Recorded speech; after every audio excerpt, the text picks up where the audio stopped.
سلسلہ کلام یہ چل رہا تھا کہ کفار اور مشرکین حضور پاک صلی اللہ علیہ وآلہ وسلم کی رسالت کو بھی جھٹلاتے تھے اور قیامت کو بھی جھٹلاتے تھے. اللہ جل شانہ کے ایک ہونے کو نہیں مانتے تھے, اللہ کو اپنا خالق اور مالک نہیں مانتے تھے. اور جب حضور پاک صلی اللہ علیہ وآلہ وسلم ان کو تبلیغ فرماتے اور سمجھاتے تو وہ لوگ مذاق اڑایا کرتے تھے. اللہ جل شانہ نے یہاں پر یہ ارشاد فرمایا الم یروا کما اہلکنا من قبلہم من قرن, کیا انہوں نے نہیں دیکھا کتنے لوگوں کو ہم نے ہلاک کر دیا ان سے پہلے. قرن کے معنی قوم کے بھی آتے ہیں, قرن کے معنی ایک زمانے کے بھی آتے ہیں, ایک صدی کے بھی آتے ہیں. 10 سال سے لے کر 100 سال تک کے عرصے کو قرن کہا جاتا ہے, لیکن عام طور پر اب اس کو 100 سال کے لیے بولا جانے لگا. چنانچہ حضور پاک صلی اللہ علیہ وآلہ وسلم نے ارشاد فرمایا خیر القرون قرنی, سب سے اچھا قرن جو ہے میرے زمانے کا ہے, یعنی حضور کے زمانے میں 100 سال یہ سب سے اچھے. ثم الذین یلونہم, پھر جو ان کے بعد میں آئیں گے, ثم الذین یلونہم, پھر جو ان کے بعد میں آئیں گے. اسی لیے علماء نے کہا کہ حضور صلی اللہ علیہ وآلہ وسلم کا زمانہ اور صحابہ کا زمانہ اور تابع تابعین, تابعین اور تبع تابعین, یہ بہترین زمانے کے لوگ. ایک صحابی سے حضور صلی اللہ علیہ وآلہ وسلم نے فرمایا کہ تم ایک قرن تک زندہ رہو گے اور 100 سال تک زندہ رہو گے. اس سے معلوم ہوا کہ قرن کے معنی 100 سال کے آتے ہیں, ایک صدی.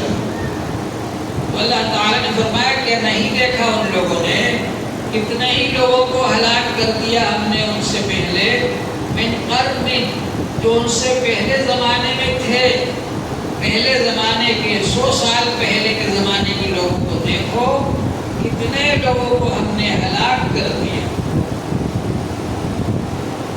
مکناہم فی الارض, ہم نے ان کو زمین میں حکومت دی, طاقت دی, شان و شوکت دی, مال و دولت دیا, سب کچھ دیا. ما لم نمکن لکم, جو تم کو بھی نہیں دیا. اتنی بڑی حکومت تمہاری نہیں, اتنی بڑی طاقت تمہاری نہیں, اتنا زیادہ مال و دولت تمہارے پاس نہیں, اس سے بہت زیادہ مال و دولت تم کے پاس تھا, اس سے بہت زیادہ حکومت اور طاقت ان کے پاس تھی, اس سے بہت زیادہ شان و شوکت ان کے پاس تھی. وَأَرْسَلْنَا السَّمَاءَ عَلَيْهِمْ مِدْرَارًا, اور ہم نے ان پر خوب موسلادھار بارش برسائی.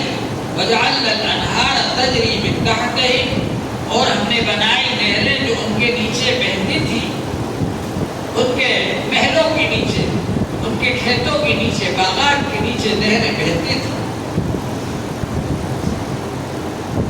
یہ سب ہونے کے باوجود جب انہوں نے نافرمانی کی اللہ جل شانہ کی, جب انہوں نے اللہ کے نبیوں کی بات نہیں مانی, جب انہوں نے اللہ کو ایک نہیں مانا, جب انہوں نے اپنے زمانے کے نبی اور رسول کو نہیں مانا اور آخرت کا انکار کیا, تو اللہ جل شانہ فرماتے ہیں فَأَهْلَكْنَاهُمْ بِذُنُوبِهِمْ, ہم نے ہلاک کر دیا ان کو ان کے گناہوں کی وجہ سے, تباہ و برباد کر دیا.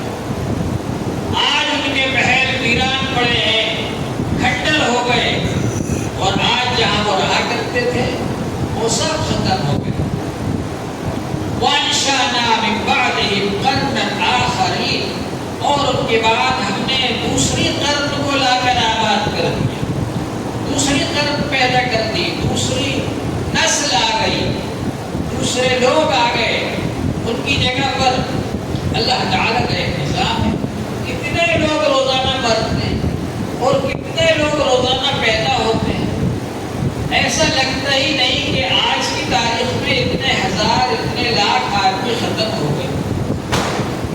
ایکسیڈنٹ میں بہت سے لوگ ختم ہو جاتے ہیں, بیماریوں سے ختم ہو جاتے ہیں,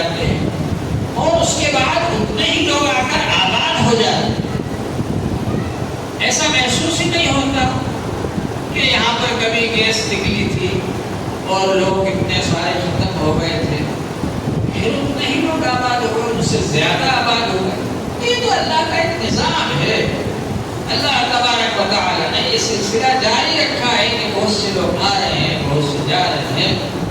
تو اگر اللہ تبارک و تعالیٰ ان نافرمانوں کو اور ان گناہگاروں کو اور ان کافروں کو اور مشرکوں کو ختم کر دیں گے تو ایسا نہیں ہے کہ اللہ کی زمین میں کوئی کمی ہو جائے گی یا آبادی میں کوئی کمی ہو جائے گی، اللہ تعالیٰ دوسروں کو لا کر کے آباد کرے۔ اب ان لوگوں نے ایک بیہودہ مطالبہ کیا حضور پاک صلی اللہ علیہ وسلم سے، کافروں نے حضور پاک صلی اللہ علیہ وآلہ وسلم سے مطالبہ کیا کہ ایک خط لے کر آئیے اللہ کی طرف سے، ایسا کاغذ لے کر آئیے جس میں لکھا ہو کہ آپ اللہ کے نبی ہیں اور ہمارا نام لکھا ہو اور اللہ نے حکم دیا ہو کہ تم ایمان لاؤ ان کے اوپر، ایسا خط لے کر آئیے آپ۔ اتنی بیہودہ بات۔ وَلَوْ نَزَّلْنَا عَلَيْكَ كِتَابًا فِي قِرْطَاسٍ، اللہ جل شانہ فرماتے ہیں اگر ہم نازل کرتے ہیں آپ کے اوپر وہ خط، کتاب کاغذ کے اندر، فَلَمَسُوهُ بِأَيْدِيهِمْ، اور یہ لوگ صرف دیکھیں نہیں، اس کو دیکھنے میں تو پھر بھی شک شبہ رہتا ہے کہ کیسا کاغذ کے ہاتھ سے چھو لیں، اس کو پکڑ کر دیکھ لیں، چھو لیں اس کو اپنے ہاتھوں سے، پھر بھی یہ لوگ ایمان نہیں لائیں۔ لَقَالَ الَّذِينَ كَفَرُوا إِنْ هَذَا إِلَّا سِحْرٌ مُبِينٌ، پھر بھی یہ کافر لوگ کہیں گے کہ یہ تو کھلا جادو ہے، ایمان نہیں لانا تو ہزار بہانے، تو ہی نہ چاہے تو ہزار بہانے۔ تو جب ایمان نہیں لانا تو اللہ تعالیٰ اگر ان کی بات کو مان بھی لے اور ان کا منہ مانگا معجزہ مل بھی جائے اور اللہ تعالیٰ کی طرف سے خط بھی آ جائے، کاغذ میں لکھا ہوا آ جائے کہ تم ایمان لے آؤ، پھر بھی یہ لوگ اس خط کو دیکھنے کے باوجود اور اس کو پکڑنے کے باوجود اور چھونے کے باوجود پھر بھی یہ لوگ ایمان نہیں لائے۔ ایک اور بیہودہ مطالبہ انہوں نے کیا، یہ کہا کہ صاحب محمد صلی اللہ علیہ وسلم تو انسان ہے، ان کو اللہ نے نبی بنا کر کے بھیجا، اللہ کو چاہیے تھا کہ کسی فرشتے کو نبی بنا کر کے بھیج۔ تو اللہ تعالیٰ نے اس کا یہ جواب دیا کہ اگر ہم فرشتے کو نبی بنا کر بھیجتے تو فرشتے کو تم دیکھ بھی نہیں سکتے، تمہاری یہ طاقت نہیں کہ تم فرشتے کو اس کی اصلی شکل میں دیکھو، برداشت نہیں کر سکتے کہ تم فرشتے کو دیکھو، جن کو نہیں دیکھ سکتے تو فرشتے کو کیا دیکھو؟ فرشتے کی طاقت تو جن کی طاقت سے بہت زیادہ ہوتی ہے، فرشتہ تو جنات سے بہت بڑا ہوتا ہے، تو فرشتے کو تم کیا دیکھو؟ اگر ہم فرشتے کو نبی بنا کر بھیجتے تو تم فرشتے کو دیکھنے کی طاقت نہیں رکھتے، برداشت نہیں کر پاتے فرشتے کو، تو کیسے اس سے تم استفادہ کرتے، کیسے اس کے پاس بیٹھتے، کیسے اس سے علم حاصل کرتے، کیسے اس سے دین کی باتیں حاصل کرتے؟ فرشتے کو تم دیکھنے کی بھی طاقت نہیں رکھتے۔ تو ظاہر بات ہے کہ اگر ہم فرشتے کو بھیجتے تو اصلی حالت میں، اس کی اصلی شکل میں تو تم اس کو دیکھ ہی نہیں سکتے تھے، تو پھر ہم فرشتے کو انسانی شکل میں بھیجتے۔ جب انسانی شکل میں فرشتہ آتا، جیسے حضرت جبرائیل علیہ السلام کئی بار حضور صلی اللہ علیہ وآلہ وسلم کی مجلس میں حاضر ہوئے انسانی شکل میں، دحیہ کلبی ایک صحابی تھے، ان کی شکل میں کئی بار حاضر ہوئے۔ تو اگر ہم انسانی شکل میں فرشتے کو بھیجتے تو جو ابھی اعتراض کر رہے ہو حضور صلی اللہ علیہ وآلہ وسلم پر، وہی اعتراض اس وقت کرتے، ارے بھائی یہ تو ہمارے جیسے انسان ہیں، ان پر ہم کیوں ایمان لائیں؟ جو اعتراض ابھی کر رہے ہو اس وقت کرتے۔ تو اللہ جل شانہ کی حکمت اور مصلحت کا تقاضا یہ ہے کہ انسانوں کو ہی نبی بنا کر کے بھیجا، ہر زمانے میں، ہر قوم میں اللہ جل شانہ نے انسانوں کو ہی نبی بنا کر کے بھیجا۔ اب انسانوں کے نبی بن کر آنے کے بعد آپ کے پاس کوئی اعتراض باقی نہیں رہا۔ اگر فرشتہ نبی بن کر آئے تو آپ یہ کہیں گے کہ صاحب آپ کو نہ کھانے کی ضرورت، نہ پینے کی ضرورت، نہ آپ بیمار ہوتے، نہ آپ کو بھوک لگتی نہ پیاس لگتی. آپ تو بیٹھ کر مسجد میں اللہ کا ذکر کرو. اور ہمیں تو بھوک بھی لگتی ہے, پیاس بھی لگتی ہے, ہمارے بیوی بچے بھی ہیں, ہم تو کمانے جا رہے ہیں, ہم دکان پر جا رہے ہیں, کھیت پر جا رہے ہیں, مزدوری پر جا رہے ہیں, ملازمت پر جا رہے ہیں. آپ مسجد بیٹھ کے اللہ کا ذکر کرو, کیونکہ آپ کو نہ بھوک لگتی نہ پیاس لگتی نہ آپ بیمار ہوتے. تو یہ کہتے ہیں اگر فرشتے کو نبی بنا کر بھیجتے تو اللہ جل شانہ نے انسانوں میں سے نبی بھیجے. حضور پاک صلی اللہ علیہ وآلہ وسلم سے جب صحابہ نے شکایت کی, خندق کھود رہے ہیں غزوہ خندق کے موقع پر, اور صحابہ کہہ رہے ہیں کہ اللہ کے رسول ہمارے پیٹ پر پتھر بندھا ہوا ہے, بھوکے ہیں, فقر و فاقے میں ہیں. تو حضور پاک صلی اللہ علیہ وآلہ وسلم نے اپنا شکم مبارک کھول کر دکھایا کہ میرے پیٹ پر 2 پتھر بندھے ہیں. اگر تمہارے پیٹ پر 1 پتھر بندھا ہے, میرے پیٹ پر 2 پتھر بندھے ہیں. حضرت عائشہ رضی اللہ عنہ فرماتی ہیں 1 مہینے تک ہمارا چولہا نہیں جلتا. فقر و فاقہ برداشت کیا حضور صلی اللہ علیہ وآلہ وسلم نے, پھر بھی اللہ کی عبادت کو نہیں چھوڑا. بیماری کی حالت میں بھی حضور صلی اللہ علیہ وآلہ وسلم 2 آدمیوں کے سہارے سے مسجد میں تشریف لائے, جبکہ قدم اٹھ نہیں رہے تھے, قدم گھسٹ رہے تھے. اس حالت میں بھی حضور صلی اللہ علیہ وآلہ وسلم نے مسجد میں آ کر نماز پڑھی, تاکہ لوگوں کو معلوم ہو جائے کہ انسان اگر بیمار ہو تو بیماری کی حالت میں بھی نماز پڑھنا چاہیے. تو حضور پاک صلی اللہ علیہ وسلم کو اللہ جل شانہ نے انسانوں میں سے بھیجا نبی بنا کر کے, تاکہ تمام انسانوں کے لیے ہر حالت میں نمونہ ہو. حضور صلی اللہ علیہ وآلہ وسلم نے مال کما کر بھی بتلایا, بکریاں بھی چرائیں, تجارت بھی کی, ملازمت بھی کی, تاکہ لوگوں کو پتہ چل جائے کہ یہ سب انسان کرے, اس حالت میں بھی اللہ کی عبادت کرتا رہے, اللہ کا ذکر کرتا رہے. تو انہوں نے ایک اعتراض یہ کیا تھا, وَقَالُوا لَوْلَا أُنزِلَ عَلَيْهِ مَلَكٌ, انہوں نے کہا کہ فرشتہ کیوں نازل نہیں کیا جاتا. وَلَوْ أَنزَلْنَا مَلَكًا لَقُضِيَ الْأَمْرُ ثُمَّ لَا يُنظَرُ, انہوں نے کہا کہ فرشتہ کیوں نہیں آتا آپ کے پاس, فرشتہ آ کر کے کہے یہ اللہ کے رسول نہیں مان لیا. اگر وہ مانگا معجزہ کسی امت کو مل جاتا ہے اور پھر وہ ایمان نہیں لاتے, پھر اللہ تعالی کی طرف سے مہلت نہیں ملتی, فوراً عذاب آ جاتا ہے. اور امت محمدیہ کے بارے میں حضور پاک صلی اللہ علیہ وآلہ وسلم نے یہ دعا فرمائی تھی کہ اللہ تبارک و تعالی ان پر ایسا عذاب نازل نہ فرمانا کہ سارے کے سارے سب کے سب ایک دم ختم ہو جائیں, ہلاک ہو جائیں. اللہ جل شانہ نے وہ دعا قبول فرمایا, اس لیے ان کا یہ منہ مانگا معجزہ نہیں دیا.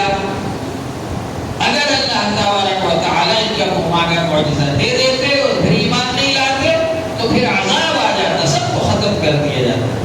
ثم لا ينظرون, پھر ان کو مہلت نہیں دی جائے گی.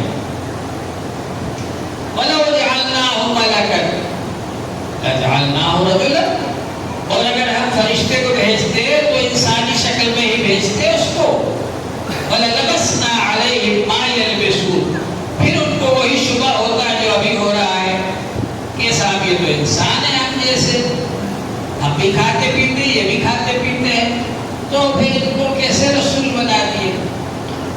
وَلَقَدِ اسْتُهْزِئَ بِرُسُلٍ مِّن قَبْلِكَ, اور یقیناً مذاق اڑایا گیا آپ سے پہلے کے رسولوں کا بھی, آپ سے پہلے بھی جو رسول آئے ان کا بھی مذاق اڑائے لوگوں نے, لیکن اللہ جل شانہ نے ان کی مدد فرمائی.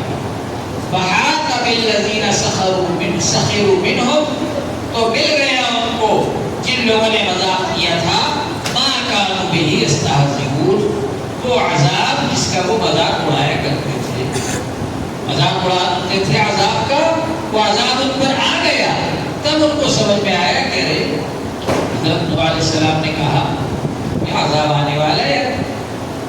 اللہ تعالی نے فرمایا کہ آپ ایک کشتی بنا لیجیے, اب حضرت نوح علیہ السلام کشتی بنا رہے، اب لوگ آ کر کے مذاق اڑا رہے، ارے نوح کب سے بڑھئی بن گئے آپ، یہ کشتی کہاں چلے گی آپ کی، یہ اس کو بیل گھسیٹیں گے کشتی کو، یہ پہاڑ پر کھسکے گی، پہاڑ سے کھسک کر آئے گی نیچے، یا زمین پر چلے گی بیل گھسیٹے گی، کہاں چلے گی آپ کی یہ کشتی، اتنی بڑی کشتی بنا رہے، کیوں بنا رہے، کیا مقصد ہے؟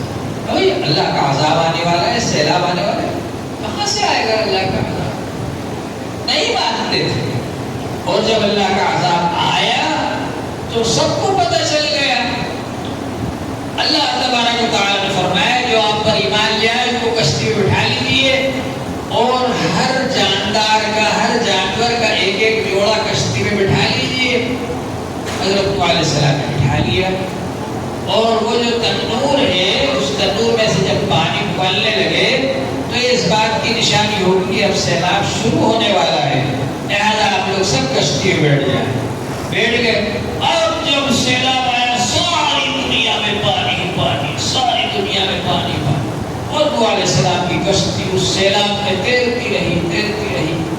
پھر اس کے بعد جب اللہ کا حکم ہوا تو پھر وہ کشتی جودی پہاڑ پر آ کر کے رکی۔ تو بہرحال اسی طرح سے یہ آج مذاق اڑانا عذاب کا، لیکن جب اللہ کا عذاب آئے گا تو ان کو پتہ چلے گا کہ جس عذاب کا ہم مذاق اڑایا کرتے تھے وہ عذاب آ گیا، اور پھر ان کا کیا حال بنے گا، پھر ان کو بچنے کا کوئی موقع نہیں ہوگا۔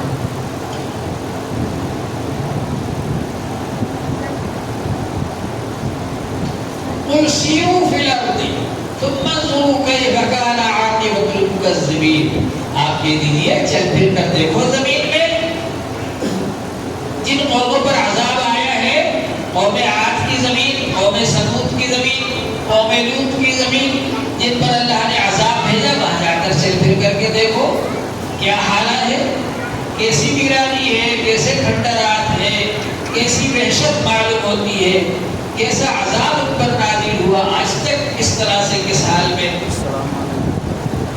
حضرت لوط علیہ السلام کی قوم پر جو عذاب آیا تھا پوری بستی کو جبرائیل علیہ السلام نے اٹھایا، ایک پر زمین کے ایک کنارے پر ایک پر کی ایک نوک لگائی۔ حضرت جبرائیل علیہ السلام کے 600 پر ہے، 600 ایک پر کی ایک نوک زمین کے ایک کنارے پر لگائی تو وہ زمین کا ٹکڑا اتنا اوپر اٹھ گیا کہ آسمان کے قریب پہنچ گیا، حتیٰ کہ آسمان والوں کو ان کی چیخ و پکار سنائی دینے لگی، پھر اس کو پلٹ کر وہاں سے نیچے پٹک۔ آج بھی اس جگہ سے اگر کوئی گزرتا ہے تو اس پر ہولناکی طاری ہو جاتی ہے، وحشت طاری ہو جاتی ہے، گھبرا جاتا ہے، ڈرنے لگتا ہے، گھبراہٹ ہونے لگتی ہے۔ آج بھی اس بستی کا یہ حال ہے۔ اللہ تعالیٰ نے فرمایا اگر تم کو شک ہے ہمارے عذاب میں تو ان بستیوں کو جا کر کے معائنہ کرو، دیکھو کیا حل بنا ان لوگوں کا۔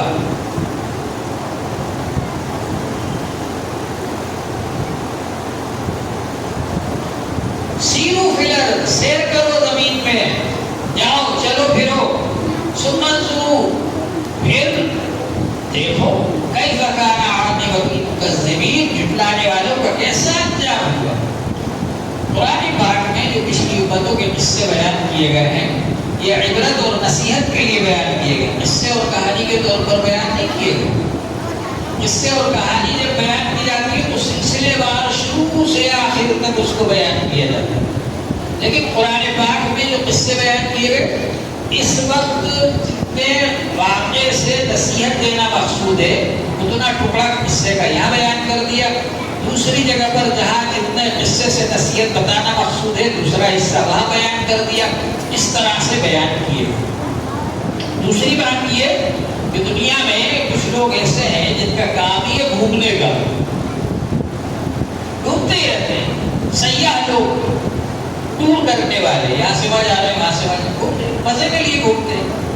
اسلام یہ نہیں کہتا کہ آپ مزے کے لیے گھومو، اسلام یہ کہتا ہے کہ آپ عبرت اور نصیحت حاصل کرنے کے لیے گھومو، جاؤ جا کر دیکھو کہ جن بستیوں پر اللہ کا عذاب آیا ان